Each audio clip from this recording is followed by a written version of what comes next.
I'd now like to introduce our next presenters, Henri Termeer, former chairman and chief executive officer of Genzyme, and Betsy Bogard, patient advocate from the International FOP, who'll be introducing this year's Lifetime Achievement Award. As they join us on stage, however, we would like to share with all of you some of the well wishes from this year's honorees from some of those whom he has impacted.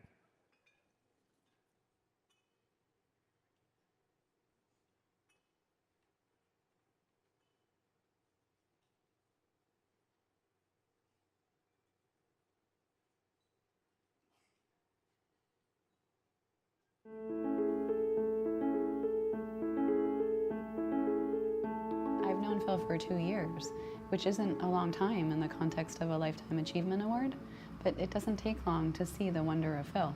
You know, when I first met Phil, I just met him as this, happy, kind, compassionate person, and then slowly I actually learned all of the things that he's done, and I was so impressed and delightfully surprised at how humble he was about everything that he's worked on, and all of a sudden everything started to make a little bit more sense about how he is so knowledgeable today, because he's had all these different roles, but always focused on, how can we make patients' lives better? I know of no one with all of the unique skills that Phil brings to company building and company formation.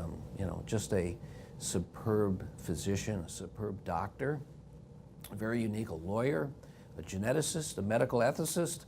Incredible. And it's been a real pleasure to work with Phil in a variety of capacities, but including and importantly the founding of a new company dedicated to rare CNS genetic diseases. Yeah, Phil has absolutely been at the center of our rare genetics disorder effort. We met him in 2007. He brought that passion about diseases, that knowledge, the patient group knowledge, and by sitting down with him now, we've built companies in ectodermal dysplasia, epidermolysis bullosa, adrenal leukodystrophy, and now with a company called Voyager in gene therapy, we're treating rare genetic disorders there, and we're building a new company with Fragile X. We're getting on an airplane. This was early on, we got to know each other. And I said, all right, Phil, you're so doggone smart, you know every orphan disease. I said, all right, you have 45 minutes to give me a rare disease that starts with every letter of the alphabet. And I expected him to say, well, that's not possible, there aren't those diseases. And it has to be off the top of your head. And halfway through the flight, over my seat, comes a little piece of paper sort of just flying down, lands in my lap. I'll be danged, right? 26 different rare diseases across every letter of the alphabet. Some had a couple just to kind of show me that I got more powder than young buck. I got a little more powder than you. And he did it with sort of a quiet confidence, and I think it just reminded me, wow, all right, this guy's got game. He's got a lot of game.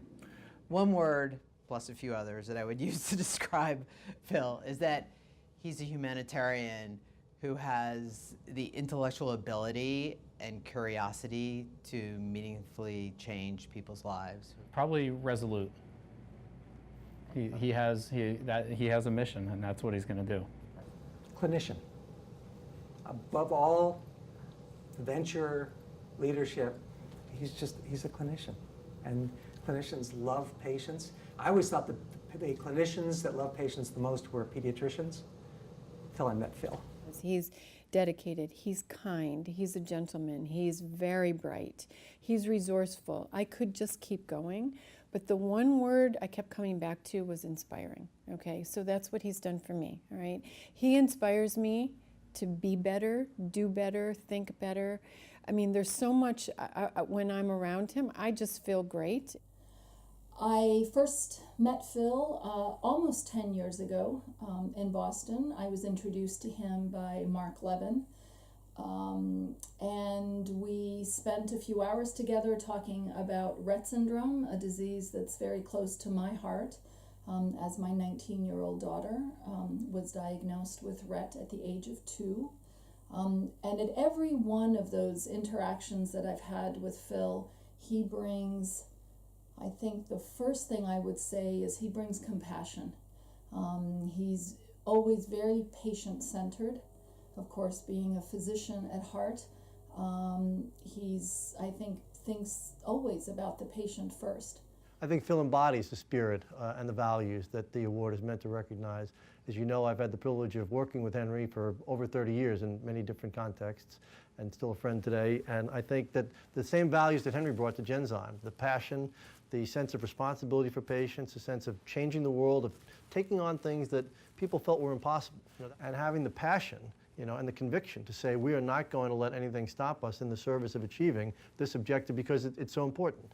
And I think bringing that sense, as you say, of innovation and of passion to really changing the world for patients, and particularly patients who, again, Phil, the book Orphan, the orphan diseases, which have been what Genzyme focused on for all those years, organizations and patient groups that were too small and too off the radar screen for other organizations to focus on. Phil brings them back into focus, into the center of the focus, and finds a way to make things work. He's done it in at least 3 or 4 companies with Third Rock. He's done it at other companies earlier. There are a few people, I think, who've made more of a difference to more patients than Phil has. So Phil, I want to give you a huge, huge congratulations for this award and for being a true champion of hope. I've lived it, you've inspired others to live it, and there is no other person who's more well-deserving of this tribute.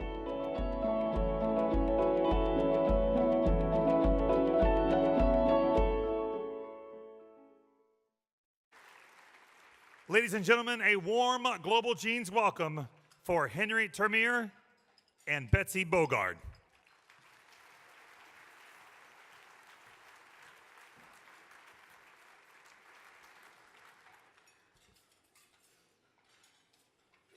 The Henri Termeer Lifetime Achievement Award is one of the highest honors in our rare community. 30 years ago, before Henri, few believed it possible to build a business making medicines for rare diseases. Today, thanks to him, it is a given. Thousands of rare disease families receive life-saving therapies made possible by Henri's vision, passion, and leadership. Countless companies and young leaders follow in his footsteps, and the entire biotechnology sector is filled with people who carry on his legacy. This evening, we honor Phil Reilly with a Lifetime Achievement Award in Henri's name. Phil has been giving hope to the rare community since 1985, when he started working with the developmentally disabled. He's been a clinician, geneticist, lawyer, professor, venture capitalist, author, and bartender. There are so many things this incredibly talented man could do with his time and his training, yet he chose rare, and he has never once left our side. Not content to accept the lack of treatment for so many families, Phil founded 7 innovative biotechnology companies in the past 10 years devoted to rare diseases. Like Henri, Phil knows that rare is not the same as common, but is just as deserving of hope for a therapy. He knows the best way to learn about a disease is to talk to patients. That's the very first thing he does when he starts creating a company. Despite his extensive accomplishments, Phil is humble and gracious. He wishes to give and savors the opportunity to help. When he meets a child with a rare disease, he kneels down with that warm twinkle in his eye, an eternal doctor. He is the doctor you wish for, the one who brings the power of medicine, science, and business to bear on some of the greatest challenges we face. To Phil, from every professional you have ever taught, from every team you ever built, and from every patient and family to whom you have ever given comfort, hope, or both, thank you, and congratulations on a lifetime of extraordinary achievement.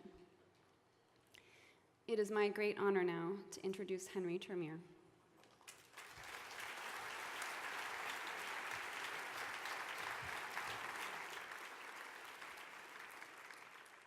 Betsy, thank you very, very much. And it is with enormous pleasure to have the opportunity to talk about Phil for a few minutes here. I was sitting next to Phil for the last hour or so, and in talking, I said, tell me about yourself. I'm going to introduce you. You have a chance to influence what I'm going to say. And he said, I have had a lifetime of failure. And he said it in a serious way, and I was concerned when he said that. Explain that. And he said, I first studied law, and I discovered while doing so, I believe at Columbia, it wasn't for me.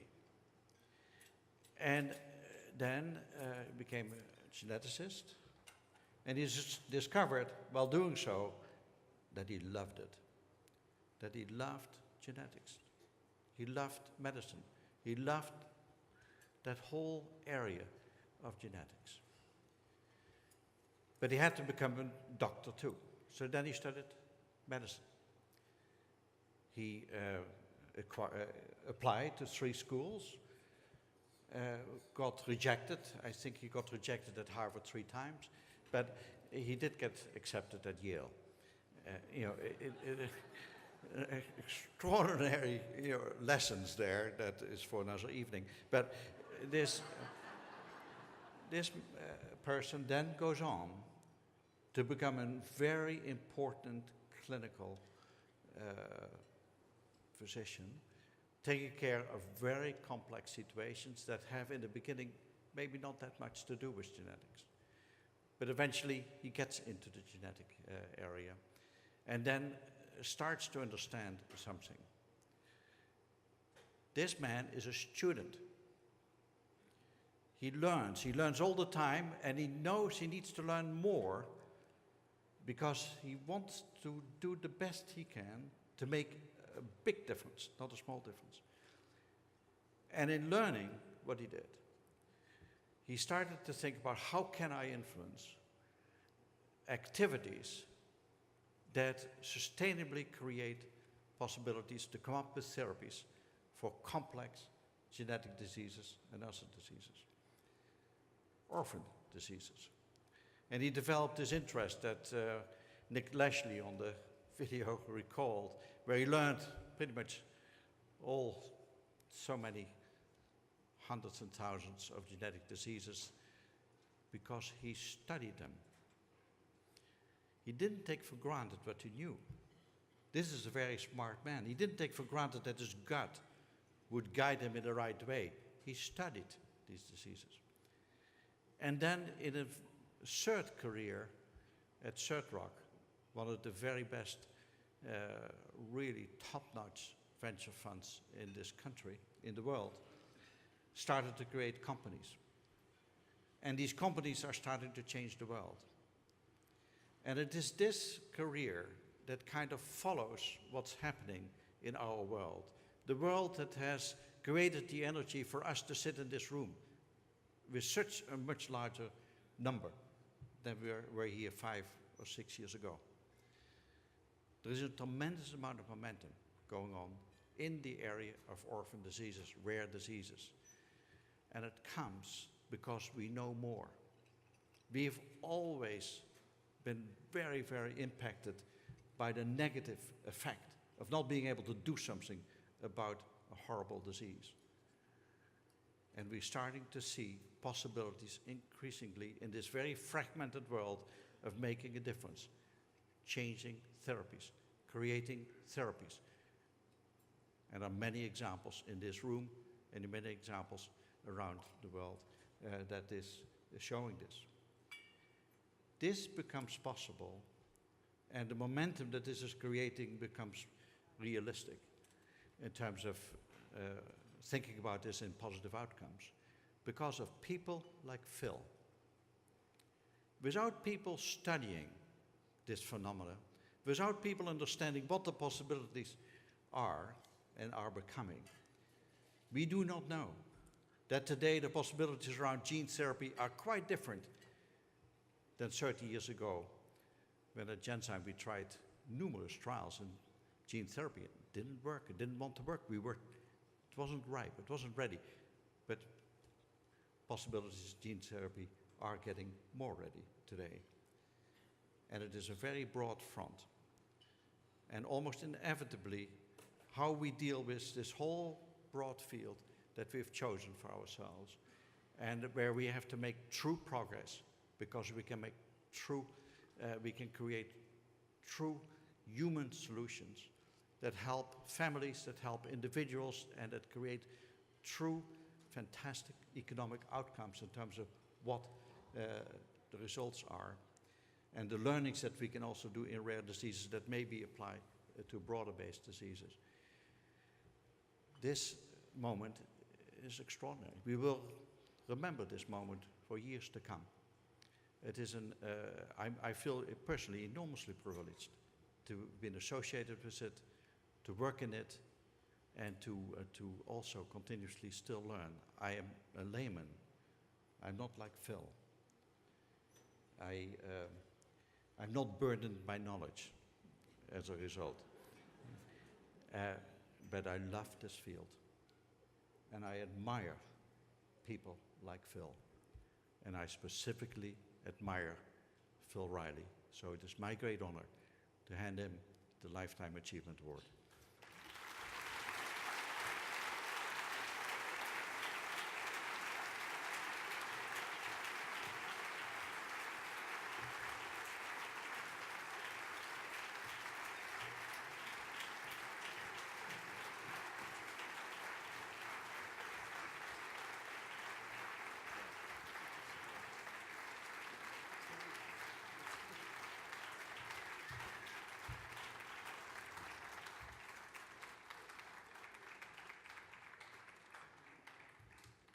Good evening.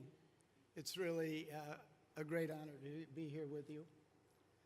I have about 300 seconds to touch your hearts, and that's what I'm going to try and do.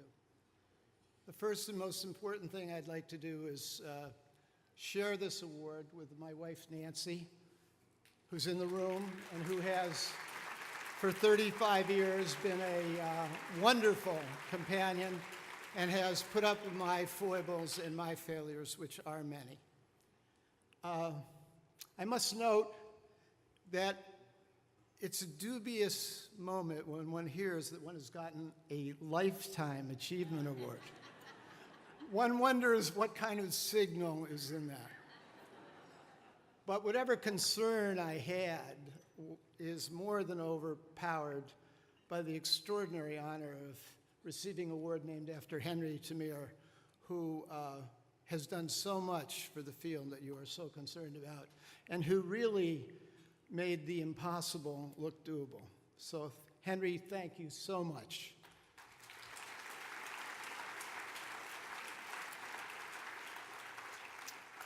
To Nicole and the team at Global Genes, I really was very surprised to get this award. I'm very honored, and I hope that as your group grows and prospers in coming years, you will become even closer to making the impossible real as we develop new therapies for these disorders.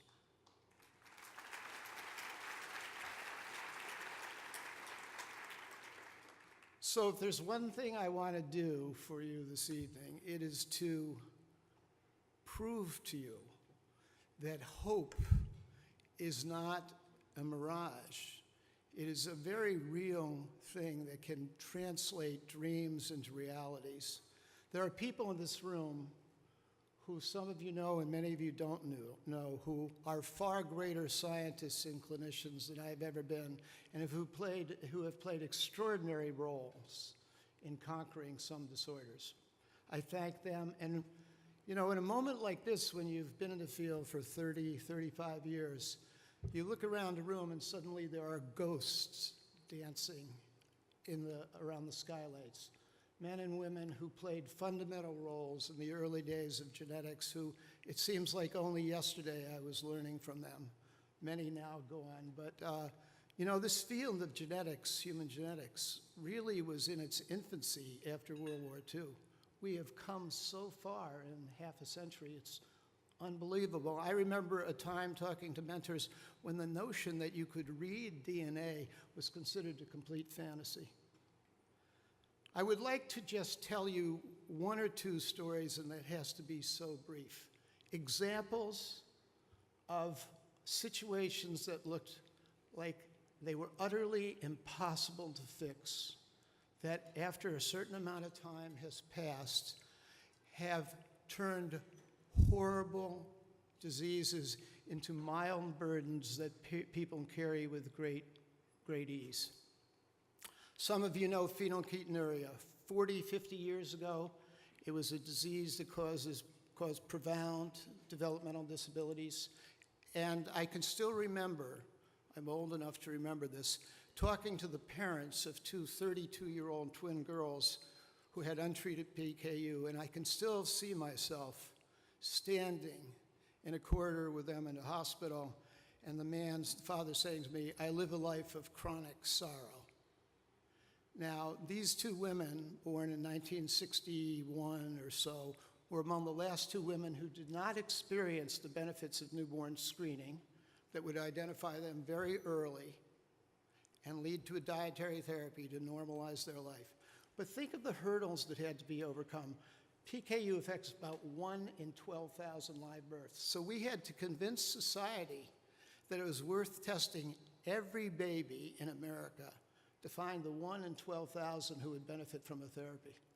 And today we're testing babies for 50 different disorders, all of which is premised on the notion that we can intervene early to save their lives. Thank you.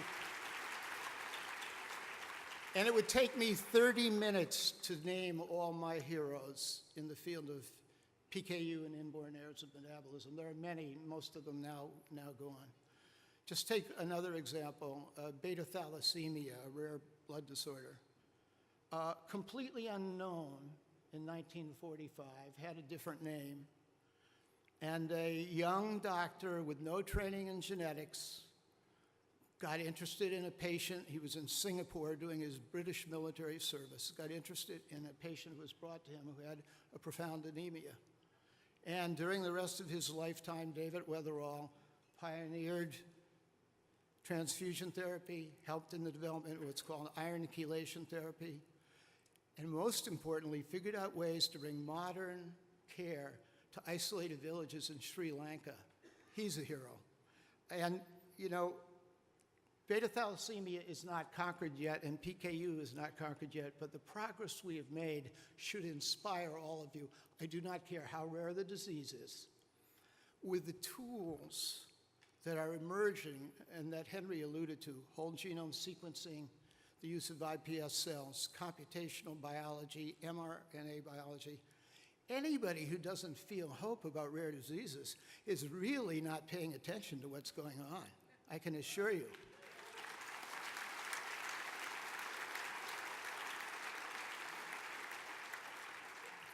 So, just a word about the audience.